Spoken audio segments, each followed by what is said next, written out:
صباح الفل يا شباب. النهارده هقول لكم ازاي ترجعوا تليفوناتكم لو اتسرقت منكم، لان كذا عميل جالي النهارده بيقول لي انا اتسرق مني جهاز، اعمل ايه؟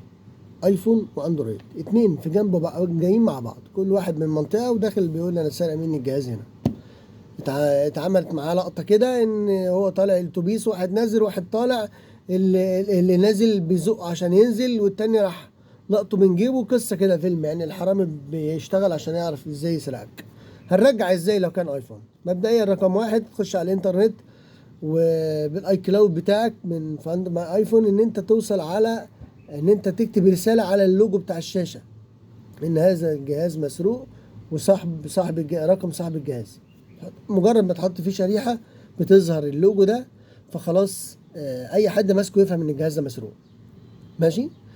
طبعا لو الانسان امين هيرجعه لك، لو الانسان مش امين مش هيرجعه لك، ممكن يقطعه ويبيعه قطع غيار. لكن نمشي ورا الامل اللي ممكن يرجع لنا تليفون. الرقم اتنين، تروح تعمل في الاسم بلاغ فورا. مباحث التليفونات مجرد ما انت تعمل بلاغ هناك بتبدأ تتتبع التليفون مجرد ما تحط فيه شريحة، لان هو بيبقى معاه سيريال الجهاز. مجرد ما تحط فيه شريحة ان كان اورنج او فودافون، بتبدأ شركات المحمول تختار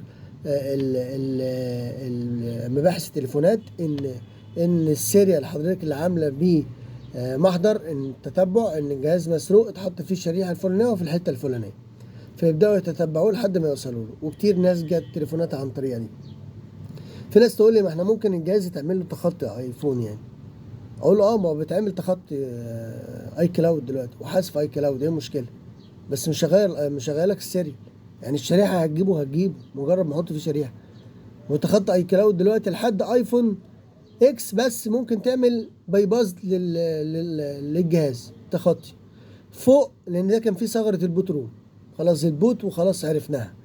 بعديها من بعد الاكس اس وانت طالع مفيش الثغره دي، اتقفلت شكرا على كده. فمفيش جهاز هيتفك اي كلاود من بعد 6 اس بطريقه الشكل القديمه. دي قصه كده بحكيها لكم ازاي تتخطى الاي كلاود. فلو الانسان عمل الحرامي، لو عمل حتى تخطى اي كلاود، لو كان من الفئه من الاكس وانت نازل، حتى لو عمل تخطى اي كلاود وشايل الجهاز، مجرد ما تحط فيه شريحه خلاص المباحث هتجيبه.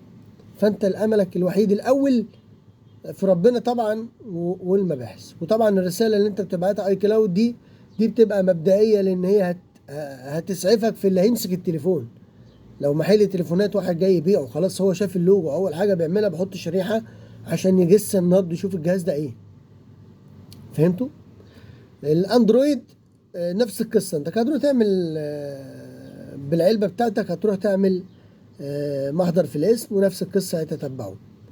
طيب هتقول لي ما اندرويد يا باشا، ما انا بيروحوا ويفرمطوه ويشغلوه ويبقى تمام. اي مفيش مشاكل، وهيفضل شايله.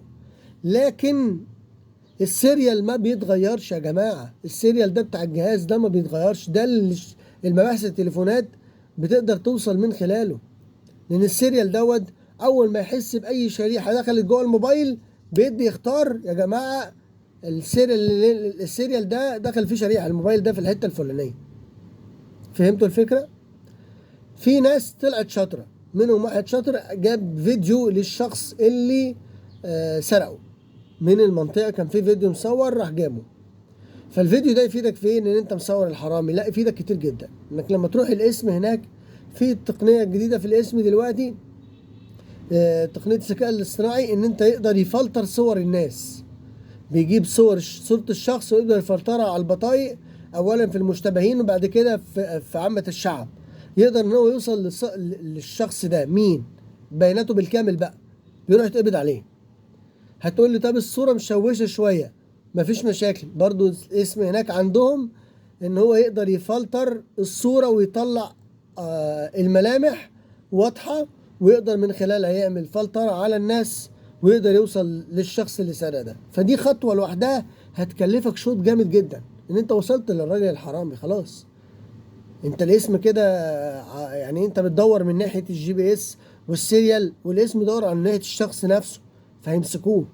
هيتمسك. فانت لما تروح بالفيديو تحرقه على فلاشة صغيرة كده، وتنقله على فلاشه وتبدا ان انت او تحرقه على اسطوانه وتبدا ان انت توديه الاسم في محضر رسمي هيتجاب حضرتك. وما تكسلش وتقول الاسم مش هيعمل لك حاجه. امال هم شغالين بيعملوا ايه؟ لا بيعملوا، بيشتغلوا. في ناس كتير قوي قال ان الحمد لله تليفوني رجع الاسم رجعهولي. فالمحضر طول معاك، تابع كل اسبوع يقول لك تعالى لنا تابع معانا يوم كذا، تعالى تابع يوم كذا. فانت ما تكسلش يا حبيبي، دي فلوسك، انت مالك. بس يا رب اكون افدتكم.